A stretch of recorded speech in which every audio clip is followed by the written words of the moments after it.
कामयाबी के बेशुमार तरीके और किस तरह घर पे पैसे कमा सकते हैं, उन सब बातों से पहले सुबह बखैर जी।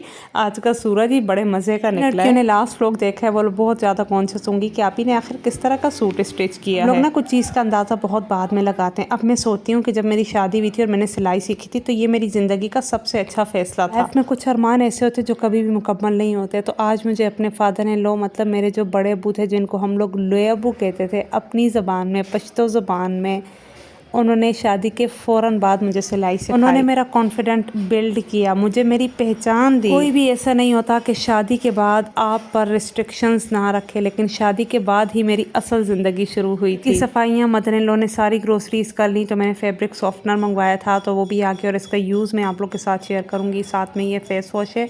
अभी जस्ट मैं थोड़ा सा फ्रेश होने लगी हूँ। थोड़ा सा पहले मैं फेस वॉश अप्लाई करती हूँ, टीथ ब्रश करती हूँ, देन स्प्रे करके किचन में आ गई हूँ क्योंकि बच्चों के लिए नाश्ता बनाना है। बड़े ढीठ होते हैं। 1 तारीख से हुकूमत ने ऐलान किया छुट्टियों का, लेकिन मेरे बच्चे जहाँ जाते हैं वो छुट्टियां ही नहीं दे रहे। पिटाई की भी हद होती है यार, फीसों के लिए ना स्कूल को खुला रखते हैं। यहाँ पे उस्मान के लिए मैं ब्रेड बना रही हूँ और फायका के लिए पराठा। मेरे दोनों बच्चे आप लोगों से बहुत बार डिस्कस किए, टोटली ऑपोजिट हैं। कर रही थी मैं ऑनलाइन अर्निंग की या पैसे कमाने की। तो आप सोचें, जब मेरी शादी नहीं हुई थी तब से मुझे इन सब चीज़ों का बहुत ज़्यादा शौक था, लेकिन मेरी फैमिली, मेरे पेरेंट्स, मेरे अब्बू बहुत ज़्यादा स्ट्रिक्ट थे। कभी कभार एक्सट्रीम पाबंदियों से औलाद जो है ना वो गलत बिल्ड हो जाती है, और ज़्यादातर जो है ना वो माँ बाप यही गलती कर लेते हैं बेटियों के मामले में कि उनको इतनी सख्ती देते हैं कि वो किसी से बात करने के काबिल भी नहीं रहती। 16 साल की उम्र में ब्याई जाने वाली लड़की को क्या पता कि लाइफ कैसी होती है। जैसे ही मेरी शादी हुई, मैंने अपने ससुर से डिमांड की कि मुझे पढ़ने का शौक़ है, तो उन्होंने कहा तुम पढ़ लो। फिर मैंने उनसे डिमांड की मुझे सिलाई सीखने का शौक़ है। उन्होंने कहा बेटा इसमें कोई बड़ी बात नहीं है, जो चीज़ पहले करना चाहती हो पहले कर लो, जो बाद में करना चाहती हो वो बाद में करो। उसी के आगे फरियाद लगाते हैं जो आपकी फरियाद सुनता है। मुझे ऐसा लगता था कि मेरे जो बड़े अब्बू थे वो मेरी हर बात मानते थे। मेरी एज छोटी थी, मेरे हस्बैंड की भी एज बहुत कम थी, तो इसलिए मेरे बड़े अब्बू के ही फैसले थे। उन्होंने फ़ौरन से शादी के आई थिंक 18th डे था मेरा शादी का,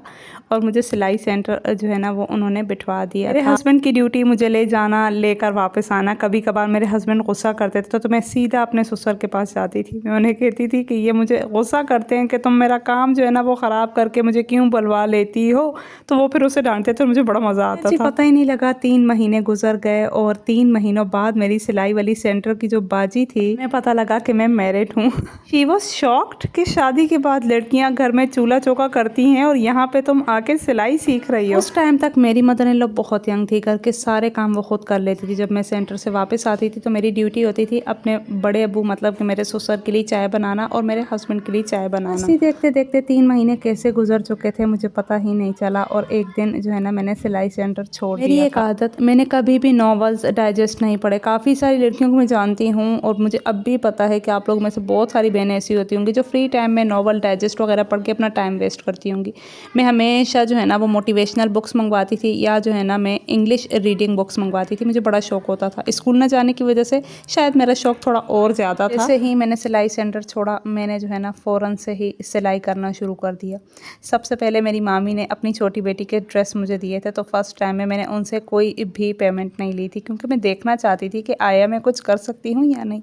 उसके बाद जो है ना वो मुझे पेमेंट करती थी और मैं फिर उनके कपड़े सिलाई करती थी। 300 रुपये पर सूट लेती थी मैं, और मैंने स्टिचिंग शुरू कर दी थी। ये वो खर्चा था मेरा जो मैं अपने मियाँ से नहीं लेती थी। जी, यहाँ पे मैं आप लोग के साथ चलें थोड़ा बहुत स्टिचिंग का शेयर कर देती हूँ। बेसिक जो है ना वो मैंने शर्ट कटिंग की थी, और कल ही मैंने ब्लॉग में आपको बता दिया था कि मैंने बे जो है ना वो गला बनाया है।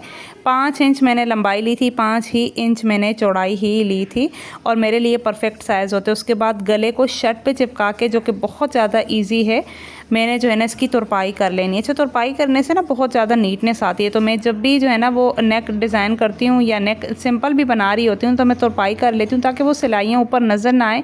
और जो मेन चीज़ है सिलाई में वो है जनाब आयरन। अगर आप लोगों ने सिलाई करनी हो तभी करिएगा जब आपके घर पे लाइट हो। लाइट नहीं होती ना, हम वैसे ही बगैर आयरन के बना रहे होते हैं, तो काफ़ी सारी चीज़ें ना वो ओरेब में कट जाती हैं, फिर गलत हो जाती हैं। मेरा 14 साल पुरानी ये सिलाई मशीन है। अब मैं सोच रही हूँ सिलाई मशीन चेंज ही कर लेनी चाहिए। इतना ज़्यादा तंग कर रही है, इतना परेशान कर रही है।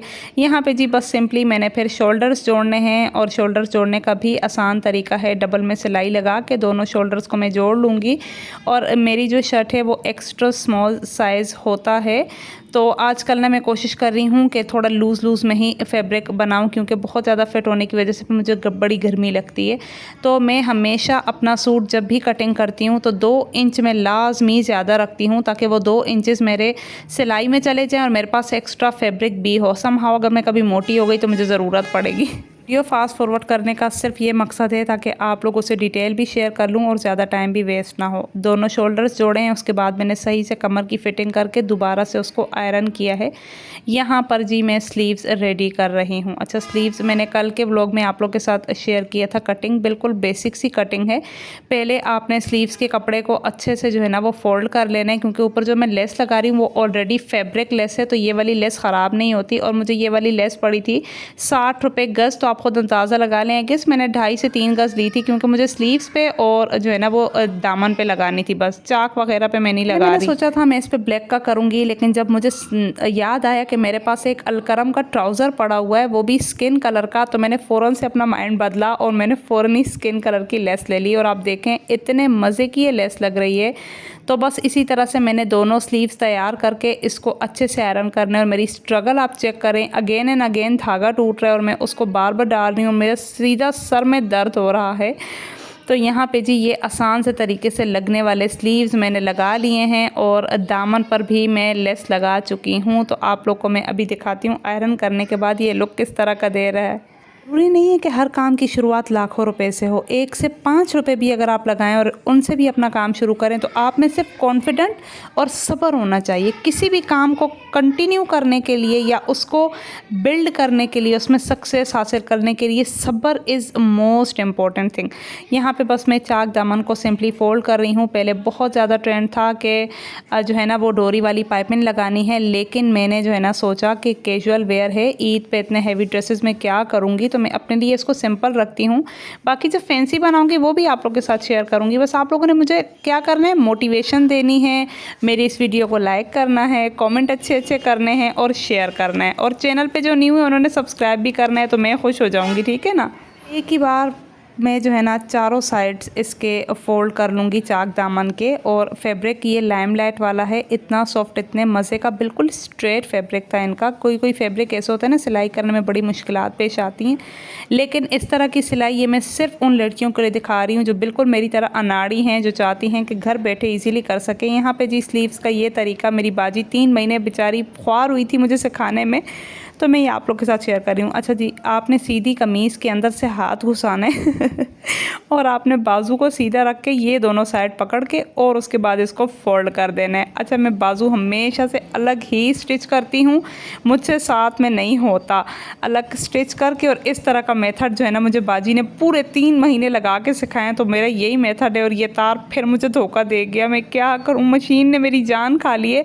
अगर आपके पास कोई टिप हो तो बताइएगा। ये तार बार बार पता नहीं क्यों मेरे मशीन की टूट जाती है। अगेन एंड अगेन 100 बार तो मैंने धागे को सेट कर लिया, लेकिन नहीं हो रहा था। खाने के बाद जब बंदा बड़ा होता है तो बड़ा ही कुछ मज़े का बड़ा होता है। यहाँ पे बस मैं अब जो है ना वो स्लीव्स लगा चुकी हूँ और आप लोगों के साथ शेयर करती हूँ बैक गला में कैसे काटती हूँ। 3 इंच एक साइड से, 3 इंच दूसरे साइड से, मतलब कि लंबाई और चौड़ाई इसकी 3 इंच ही होती है, चाहे आपका साइज़ एक्स्ट्रा स्मॉल हो या चाहे आपका साइज़ लार्ज हो, ये एक ही वे में होता है। और एब में मैंने लेना है इस तरह का कपड़ा। इस तरह की जो तिरकियाँ होती हैं ना बहुत ज़्यादा निकल आती हैं कपड़े में से, तो वो आप संभाल के रख लिए करें, वो भी काम की आती हैं। और एब में सही करने के बाद इसको मैं लगा रही हूँ बैक पे और इसको मैं कंप्लीट कर लूँगी स्टिच। अच्छा, मैंने ये भी सारी तुरपाई की हुई थी, लेकिन बाद में जो है ना फिर मैंने इसकी सिलाई कर ली। मुझे इसकी तुरपाई थोड़ी ठीक नहीं लग रही थी, तो ये देखें यहाँ से इस तरह रख के मैं बस सिंपली सिलाई कर दूँगी। तो जिनको समझ नहीं आ रही होगी प्लीज़ आप थोड़ा थोड़ा करके वीडियो को देखें और साथ साथ में स्टिच करें, तो आपको ईजिली आएगी। जिस लड़की ने कभी भी सिलाई नहीं की ना, ज़िंदगी में पहली बार वो कर रही है, तो मेरी इस वीडियो को देख के वो आसानी से अपना सूट सिलाई कर सकती है। और ये देखें जनाब, मिनटों में आपकी कमीज़ सिलाई हो जाएगी। आपसे पूछेंगे कि आपने ब्रांडेड स्टाइल कुर्ती तैयार की, क्योंकि आपने नोटिस किया होगा ब्रांड्स पे बहुत ज़्यादा मिनिमम से डिज़ाइंस होते हैं, लेकिन उनकी कुर्ती का एक ग्रेस ही अलग आता है। वो सारा मैटर करता है आपकी कटिंग पर और आपकी फिटिंग पर। कोशिश किया करें स्ट्रेट में शर्ट काटा करें, फ्रॉक भी बनाए तो बहुत ज़्यादा फिटिंग नहीं दिया करें, ओवर लग जाता है। ये देखिए जी फाइनल रिज़ल्ट। ये ट्राउज़र था जिसकी वजह से मैंने जो है ना लेस को ब्लैक से फिर स्किन कलर का कर लिया था। मैंने सिर्फ़ और सिर्फ स्लीव्स पे लेस लगाई है और मैंने बॉटम पे लगाई। आपको समझ में आ गया होगा कि बहुत आसान तरीके से आप बेसिक स्टिचिंग घर पे करके अपनी जो है ना वो अर्निंग कर सकते हैं और आप जो है ना इस चीज़ को बिल्ड भी कर सकते हैं। अगर आपको मेहंदी लगाना आती है आप मेहंदी लगा के अर्निंग करें। और प्लीज़ मेरी जो है ना उन हस्बैंड से, उन भाई, उन फादर से रिक्वेस्ट है जो अपनी बेटियों को कुछ भी नहीं करने देते, वो बस उन्हें घर पे रखते हैं और उनके दिल में यही होता है कि अगर ये घर से बाहर निकल गई या इन्होंने कुछ कर लिए तो ये हमारी नाक कटवा लेंगी या हमारी इज्जत पे आँच आएगा। कोई भी बेटी, कोई भी बीवी ऐसी नहीं होती, ये सिर्फ़ और सिर्फ उनकी गलत सोच है। तो होपफुली कि आप लोगों को ये मेरा डिज़ाइन सिलाई वाला बड़े मज़े का लगा होगा, क्योंकि मैं बहुत बेसिक तरीका आप लोगों के साथ शेयर करना चाहती थी। मैंने कहा जो लड़कियां बिल्कुल कुछ नहीं कर सकती, स्पेशली इंची टेप के साथ काम नहीं कर सकती, उनको मैं बताती हूँ बग़ैर इंची टेप के भी हम लोग कितने अच्छे से स्टिचिंग कर सकते हैं। और लेस का मज़ा इतना ज़्यादा है ना, मेरा तो दिल नहीं भर रहा, मेरा दिल कर रहा है मैं अभी पहन लूँ इसको।